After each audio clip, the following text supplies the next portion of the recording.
तो हरियाणा के लड़के HSSC का 41 से 60 क्वेश्चन आज के लिए। तो 41वां क्वेश्चन है, यानी भारत का प्रथम आम चुनाव कब हुआ था। तो भारत का प्रथम जो आम चुनाव था वो 1951-52 में हुआ था। तो ए ऑप्शन है 1950-51, बी ऑप्शन है 1952-53, सी ऑप्शन है 1951-52 और डी ऑप्शन है उक्त में से कोई नहीं। तो आपका राइट आंसर होगा ऑप्शन नंबर सी। देखते हैं इसके बारे में थोड़ी डिटेल। तो भारत का जो प्रथम आम चुनाव था 1951-52 का 51-52 में हुआ था। और यहाँ पे ये पार्टियाँ दी गई हैं, एक बार जूम करके देखते हैं। जैसे जम्मू एंड कश्मीर है, यहाँ पर सफ़ेद सफ़ेद डब्बे दिए गए हैं। तो नीचे देखते हैं सफ़ेद डब्बे यहाँ पर सिमालर एंड अदर रीजनल पार्टीज के हैं। जबकि जो सबसे ऊपर यहाँ पे ये देखते हैं उत्तर प्रदेश में यहाँ पे नीले जो डब्बे दिए गए हैं। तो नीली पार्टी देखते हैं यहाँ पे, नीली जो पार्टी है ये किसान, मजदूर और प्रजा पार्टी है। तो ये यहाँ पर इतनी इतनी सीटें यहाँ पर ये निशान दिए गए हैं। उस हिसाब से प्रथम आम चुनाव जो पहला हुआ था उसमें ये सीटें यहाँ पर जीती थी इन पार्टियों ने। और यहाँ पर जो जवाहरलाल नेहरू थे वही प्रधानमंत्री प्रथम बने थे, और ये आम चुनाव से पहले भी ये प्रधानमंत्री थे। तो आपका राइट आंसर होगा यहाँ पर ऑप्शन नंबर सी, यानी कि 1951-52। तो दूसरा क्वेश्चन है, श्रृंखला पूर्ण कीजिए। ये रीजनिंग का क्वेश्चन है। तो यहाँ पे -1 दिया गया है, फिर 0, फिर 1, फिर 8, फिर 27 दिया गया है, आगे क्वेश्चन मार्क दिया गया है। तो आगे कौन सी संख्या आएगी। तो अब सबसे पहले ए ऑप्शन है यहाँ पे 24 और बी ऑप्शन है 60। ये ऑप्शन ऊपर नीचे हो गए हैं, बी नीचे हो गया, सी ऊपर हो गया। तो सी 44 और डी ऑप्शन यहाँ पर आपका 64। तो आपका राइट आंसर होगा यहाँ पर 64, क्योंकि यहाँ पे ये स्क्वायर है। जैसे ये आपका 2 दूनी 4 दूनी 8, ये जो 8 है ये 2 का क्यूब है। ऐसे ही 3 का क्यूब 27 है, तो ऐसे ही 4 का क्यूब यहाँ पे 64 होगा। यहाँ पे क्यूब चलता है क्योंकि 0 का क्यूब 0 है और 1 का क्यूब 1 और -1 का क्यूब -1 आएगा। तो ये क्यूब हो रहा है यहाँ पे सब। तो ठीक है, तो सबसे पहले -1 का, फिर 0 का, फिर 1 का, फिर 2 का, फिर 3 का, फिर 4 का क्यूब। तो इस तरीके से यहाँ पे क्यूब क्यूब क्यूब हो रहा है, यानी कि 3 घात हो रही है एक। तो आपका राइट आंसर होगा यहाँ पे 64, 4 का क्यूब, या 4 चौक 16 चौका 64। और राइट आंसर होगा ऑप्शन नंबर डी। 43वां क्वेश्चन है, हाल ही में भारतीय चुनाव आयोग के आंकड़ों के अनुसार निर्वाचन क्षेत्र के संबंध में भारत का सबसे बड़ा चुनाव क्षेत्र निम्नलिखित में से कौन सा है। तो ये आपको पता है, जो सबसे बड़ा चुनाव क्षेत्र है ये तेलंगाना का मल्काजगिरी ये चुनाव क्षेत्र है। यहाँ पर सबसे अधिक क्या है वोट हैं। तो ए ऑप्शन है आपका मल्काजगिरी, बी है चांदनी चौक ये दिल्ली में है, सी लद्दाख जम्मू कश्मीर, डी उक्त में से कोई नहीं। तो आपका राइट आंसर होगा ऑप्शन नंबर ए मल्काजगिरी। यहाँ पर देख लेते हैं के चुनाव आयोग के अनुसार कौन सा क्षेत्र सबसे बड़ा है, इसके बारे में थोड़ी डिटेल देखते हैं। तो 2014 तक का ये आंकड़ा है चुनाव आयोग का। मल्काजगिरी यहाँ पर ये वोटों की संख्या भी दी गई है। यहाँ पर ये है आपका 31,83,325 यहाँ पर वोटें हैं। तो मतदाताओं के साथ यहाँ पर मतदाता जो हैं 31,83,325 हैं, और ये सबसे बड़ी लोकसभा निर्वाचन क्षेत्र है, ये तेलंगाना में है।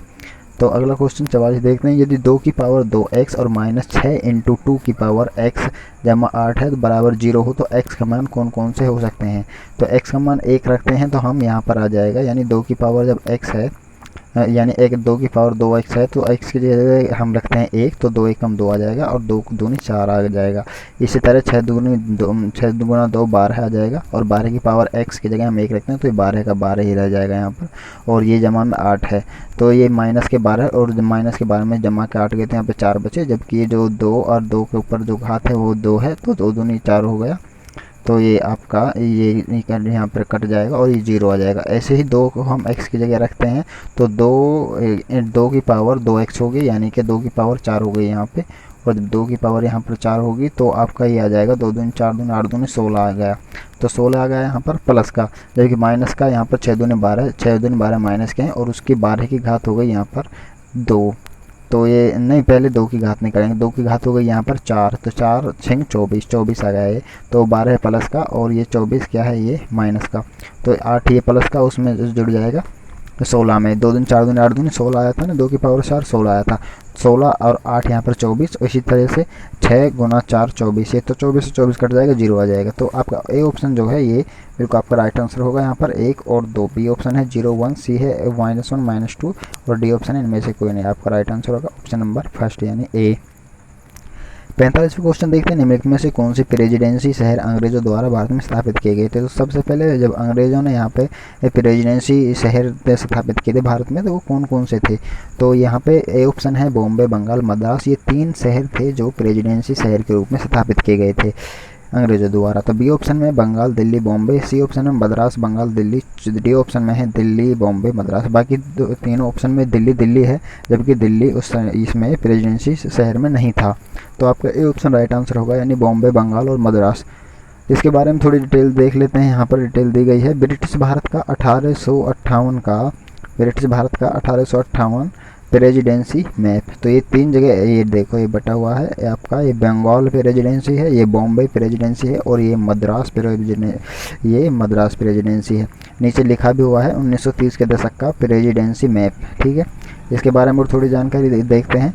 प्रशासन 3 प्रेसिडेंसी में विभाजित किया गया था, जो ईस्ट इंडिया कंपनी के कारखाने के ठिकानों से विकसित हुआ था। यहाँ पे क्या था, ये तीनों ही जगह पर ईस्ट इंडिया कंपनी के ठिकाने थे और उनको ही बाद में प्रेसिडेंसी शहर बना दिया गया। तो इसलिए ये कहाँ से विकसित हुए, ये ईस्ट इंडिया कंपनी के ठिकानों से विकसित हुए प्रेसिडेंसी शहर। तो आपका राइट आंसर होगा यहाँ पर ये ऑप्शन में पहला, यानी बॉम्बे, बंगाल और मद्रास। अगला देखते हैं 46वां क्वेश्चन है। श्रृंखला पूरी करनी है। यहाँ पर 8 दे गया है, फिर 9 दे गया है, फिर 7, फिर 8, फिर 6, फिर 7। तो यहाँ पे अगला अंक कौन सा आएगा ये बताना है। तो 8 और जमा 1 9, ऐसे ही 7 जमा 8 1 बराबर 8 और ऐसे ही 6 जमा 1 बराबर 7। तो इस तरीके से यहाँ पे है। इसके आगे भी फिर एक चीज़ यहाँ पे रिपीट हो रही है, जैसे 8 का अंक है यहाँ पे रिपीट हो रहा है। और तो 8 का अंक 8 के बाद में यहाँ पे 7 आ गया, यानी एक अंक छोड़ के एक जब हम डाउन करते हैं, यानी 8 है, 8 के बीच में 9 है, उसके बाद में 7 आ गया, एक कम हो गया 8 में से, यानी पहले वाले में से 7 हो गया। फिर एक बीच का छोड़ दिया तो फिर 6 हो गया, फिर 6 के बाद में हो जाएगा 5 हो जाएगा। ठीक है, ऐसे ही 9 के बाद में 8 हो जाएगा, 8 के बाद में 7 हुआ, यानी एक अंक छोड़ के एक अंक क्या है -1 हो रहा है, एक अंक छोड़ के एक अंक -1 हो रहा है, यानी हर तीसरा अंक पहले वाले अंक में से माइनस किया जा रहा है। यहाँ पर हर तीसरा अंक पहले वाले अंक से माइनस किया जा रहा है। तो ये इस तरीके से ये 6 में से जब 1 जाएगा तो 5 आएगा और राइट आंसर आपका होगा ऑप्शन नंबर सी। रीजनिंग का क्वेश्चन था। 47वां क्वेश्चन देखते हैं। हरियाणा में औरतें सोने से बने हुए गहना परली को कहाँ पहनती हैं। तो ये हरियाणा जीके से संबंधित क्वेश्चन है और ये परली नाम का जो गहना है ये हरियाणा की जो औरतें हैं वो नाक में पहनती हैं। तो ए ऑप्शन आपका राइट आंसर होगा नाक। बी कान, सी गर्दन, डी उंगलियां। Right answer A option. 48वां क्वेश्चन देखते हैं। 0.5, 0.55, 0.65 और 0 और उसके बाद में 8। तो यहाँ पर एक क्वेश्चन मार्क लगा हुआ है, तो इससे आगे बताना इसके आगे क्या आएगा। तो यहाँ पर 0.5 है, फिर 0.55 है और उसके बाद में है 0.65 और उसके बाद में है 8। उसके बाद में जब 65 में जब 8 आया तो हमारा यहाँ पे 15 जुड़ा, और जब 55 में हम 65 आया तो ये 10 जुड़ा, और जब यहाँ पे जो 50 है इसमें 5 जुड़ा तो ये 55 आया। तो सबसे पहले ये 50 100 माना जाएगा, क्योंकि पॉइंट के बाद में 5 है तो उसके बाद में हम 0 बढ़ा सकते हैं, तो ये 50 है। ठीक है, 0.50 यानी कि 0.50। ठीक है, उसके बाद में 5 जोड़ा, 0.5 जोड़ा यानी 0.05 जोड़ा, तो ये आ गया आपका 0.55। इसी तरह से पॉइंट के बाद में 15 जोड़ा यानी 0.15 जोड़ा, तो ये आ गया आपका 65। इसी तरह से 0.65 में फिर 1.5 जोड़ा, तो ये आ गया आपका 0.8। ये कोमा की जगह पॉइंट है। तो इसके आगे जब हम 0.8 में 0.2 जोड़ेंगे तो ये आपका पूरा 1 आएगा। तो यहाँ पे क्या है, पहले 0.05 जुड़ रहा है, फिर 0.010 जुड़ रहा है, फिर 0.15 जुड़ रहा है, फिर पॉइंट के बाद में 20 यानी 2 0 जुड़ रहा है। तो इस तरीके से यहाँ पे जोड़ होता है और आगे का जो क्रम बनेगा उसमें 1 आएगा। बी ऑप्शन आपका राइट आंसर। 49वां क्वेश्चन देखते हैं। यहाँ पर कक्षा सी नेटवर्क आईपी पतों की श्रेणी कौन सी है।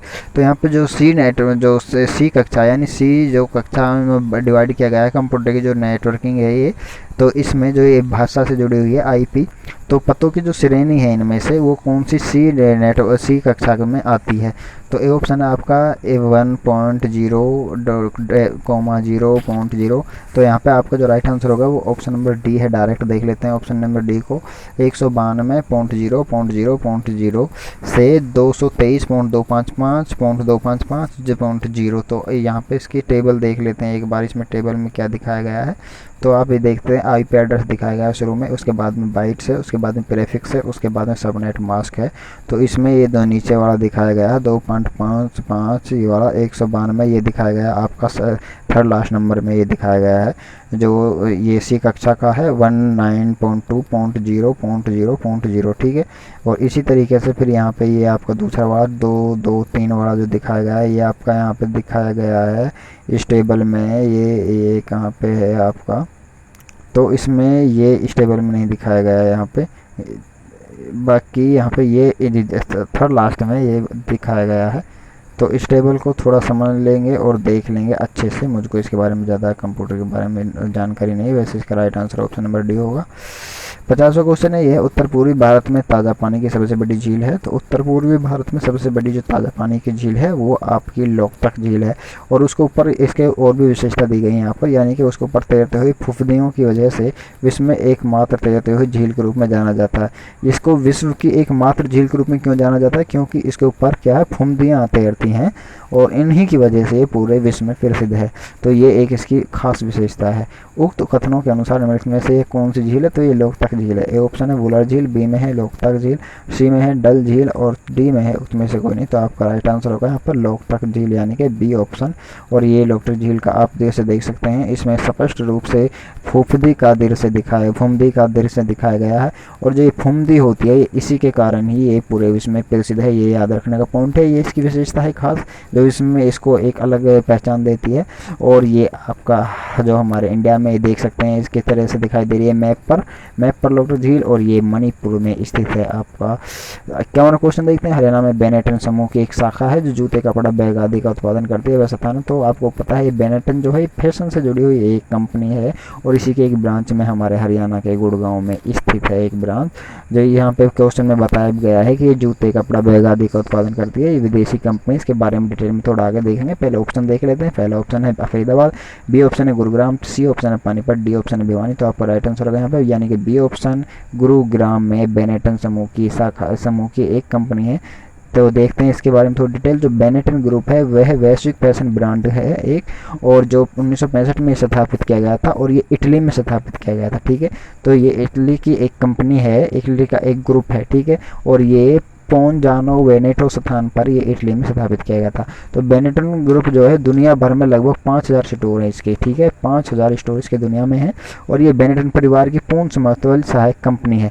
इसी ग्रुप की ये कंपनी है, यानी कि जो फैशन वगैरह बनाती है, फैशन वगैरह का जो सामान बनाती है, जूते, कपड़े वगैरह, जिसे एडीजी ओन भी कहा जाता है। और इसकी एक ब्रांच गुड़गांव में सोना रोड पर स्थित है।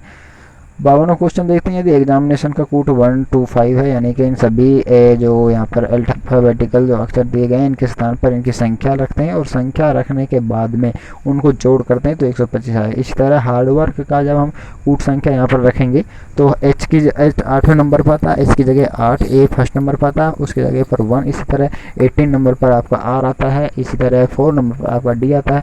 तो इन सभी का जब हम ऐड करते हैं तो यहाँ पर 98 आपका राइट आंसर होगा, ऑप्शन नंबर डी।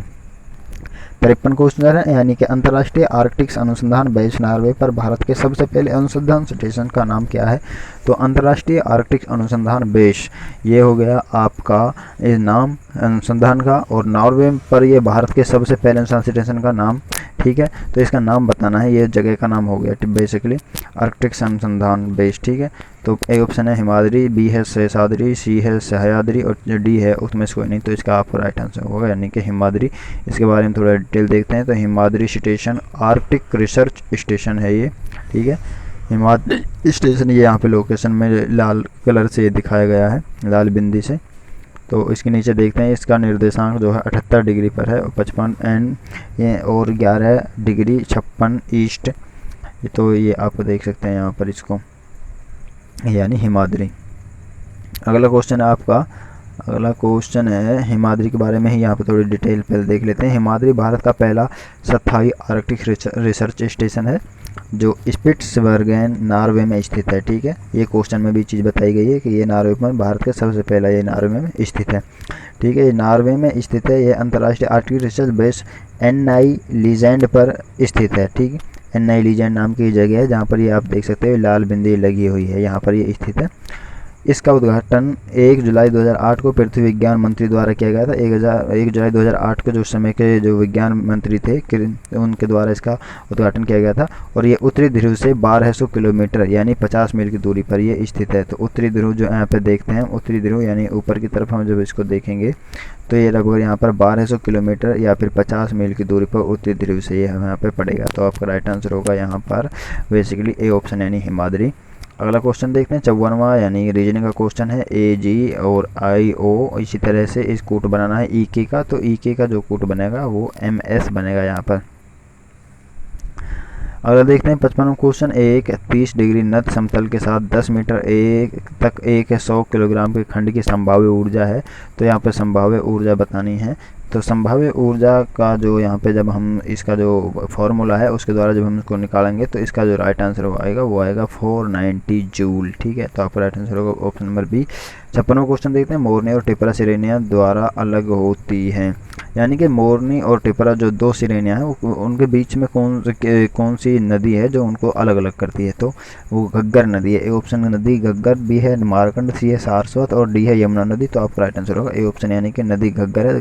तो नदी घग्गर का यहाँ पर देख लेते हैं, ये ब्लैक कलर में जो ये दिखाया गया है नदी घग्गर, तो इसी के द्वारा ये मोरनी और टिपरा की जो पहाड़ियाँ हैं ये अलग अलग की जाती है। एक तरफ इसका मोरनी है, दूसरी तरफ इसके क्या है, इसके टिपरा की पहाड़ियाँ हैं। तो आपका राइट आंसर होगा यहाँ पर ऑप्शन नंबर फर्स्ट यानी घग्गर नदी। 57वां क्वेश्चन है, राजा हर्षवर्धन एक प्रसिद्ध नाटक लिखा था। तो यहाँ पे नाटक बताना है। वैसे राजा हर्षवर्धन और भी किताबें लिखी थी, तो यहाँ पे नाटक के बारे में पूछा तो नाटक बताना है। उसका क्या नाम था? तो नाटक का नाम था नागानंद। राजा हर्षवर्धन ने नागानंद नाटक लिखा था।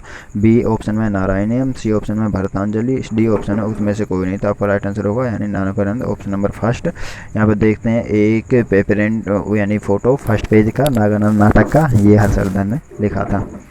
अगला 58वां क्वेश्चन देखते हैं, हरियाणा में कौन सा शहर स्टील सिटी के रूप में जाना जाता है? तो आपका हिसार स्टील सिटी के रूप में जाना जाता है। आपका राइट आंसर होगा यहाँ पर भी option number A. B option में रोहतक, सी है रेवाड़ी, डी में अंबाला दिया गया है। तो आपका राइट आंसर ए ऑप्शन। देखते हैं इसके बारे में थोड़ी डिटेल। तो ये जिंदल स्टील एंड पावर के CMD नवीन जिंदल हिसार जो में है, जो इसके ये यहाँ पर फोटो दिखाया गया है। ठीक है, जो इसके CMD उनका फोटो यहाँ पर दिखाया गया है। इनका नाम नवीन जिंदल है, इन्हीं के नाम पर जिंदल स्टील एंड ये इनकी कंपनी का नाम है, ये हिसार में स्थित है। तो इसी के कारण से इसको शहर को क्या बोलते हैं, इसको स्टील सिटी कहा जाता है। और स्टील सिटी इसको इसलिए कहा जाता है क्योंकि यहाँ पर जो उत्पादन होता है वो विश्व लेवल का और बहुत ही विश्व का जो उत्पादन होता है उसमें उसका बहुत बड़ा सहयोग है। देखते हैं इसके बारे में थोड़ी जानकारी। Jindal steel and power Hisar शहर में एक बड़ा स्टील उद्योग है और इसे सिटी ऑफ स्टील के रूप में जाना जाता है। जून 2012 से हिसार भारत का सबसे बड़ा सस्ती लोहा निर्माता है। जस्ती लोहा निर्माता है। अब बताइए आप, हिसार से पूरे भारत में सबसे अधिक जस्ती लोहा निर्माता होता है, तो इसको तो स्टील बोला ही जाएगा, खासकर हरियाणा के लिए गर्व की बात है। तो आप 65वां क्वेश्चन है, बोरिक एसिड और बोरेक्स बफर मिश्रण का pH रेंज क्या है? तो यहाँ पर बोरिक एसिड और बोरेक्स बफर मिश्रण जो इसका होता है, इसका pH रेंज 9 से 10 के बीच में होता है। 9 से 10 और 6 यहाँ पर ऑप्शन में देखते हैं। तो यहाँ पे आपका दिया गया है जो सबसे बेस्ट आंसर है 9.2 तक जो जा रहा है, यहाँ पे 6.8 से बेसिकली, क्योंकि बाकी में अगर हम देखते हैं तो 2.2 है, अगले में 4.0 है, अगले में 5.9 से स्टार्ट है। तो सबसे हाई जो है यहाँ पे 6.8 से स्टार्ट है, इसलिए इसकी आंसर के साथ जाएंगे हम ऑप्शन नंबर सी के साथ, यानी 6.8 से 9.2 आपका राइट आंसर होगा। वैसे 10 तक भी होता है और ये नॉर्मल रूम के जो तापमान होता है उस पर 9 तक होता है। तो ये इन 6.8 से 9.2 के बीच में आएगा आपका right answer option number C. 60वां लास्ट क्वेश्चन है, यदि दो संख्याओं का महत्तम समापवर्तक और लघुत्तम समापवर्तक 9 और 360 है और यदि एक संख्या 45 है, दूसरी संख्या क्या होगी? तो आपको पता है पहली संख्या गुना दूसरी संख्या बराबर लघुत्तम और महत्तम की गुना के बराबर होती है। तो इसलिए यहाँ पर हम लघुत्तम और महत्तम दोनों को गुना करते हैं और बेसिकली उसमें जो बटे में 45 से उसको डिवाइड करते हैं। तो जब 45 से डिवाइड करेंगे तो 45 से जो आपका 360 है वो कितनी बार जाएगा? ये जाएगा 4 अट्ठे 32 यानी कि 8 बार। और जब ये 8 बार जाएगा तो 8 की और 9 की गुना कर देंगे तो 8 नाम 72 आपका राइट आंसर होगा। यहाँ पर दूसरी संख्या होगी आपकी 72। ये 20 क्वेश्चन थे, बाकी जो 40 को यहाँ पर 30 क्वेश्चन और बचे हुए हैं इस क्वेश्चन पेपर के, तो उनको भी एक वीडियो में आपके कल आया जाएगा